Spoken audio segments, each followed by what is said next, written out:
8-sinf adabiyoti Antoine de Saint-Exupéry.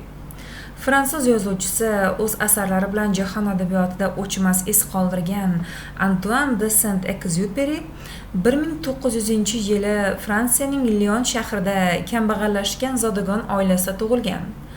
Uning bolaligi ajdodlaridan meros qolgan o'rta asr uslubida qurilgan qasrda o'tdi.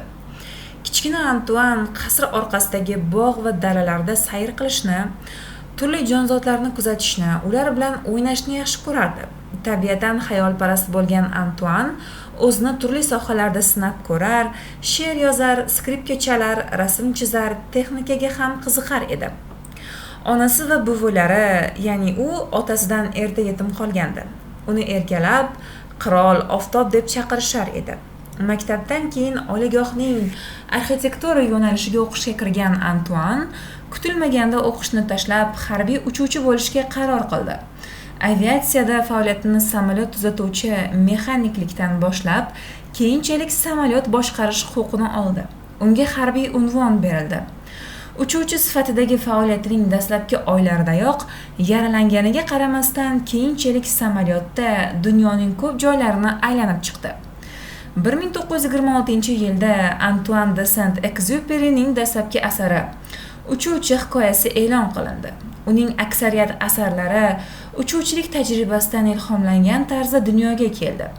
Muallifning Insonlar sayyorasi romani Fransiya akademiyasi tomonidan eng yaxshi roman sifatida e'tirof etildi va xalqaro mukofotlarga sazovor bo'ldi. 1939-yilda Ikkinchi jahon urushi boshlandi.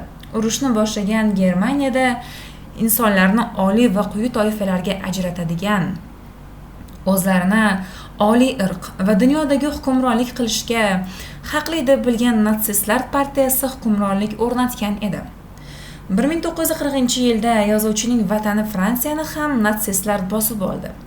Exupéry vatanni tark etib, muhojirlikda yashadi va harbiy uchuvchi sifatida vatanining ozodligi, insoniyatning natsizm balosidan xalos bo'lishi uchun kurashdi. 1944-yilda hali urush ketayotgan bir paytda uning samolyoti bazaga qaytib kelmadi.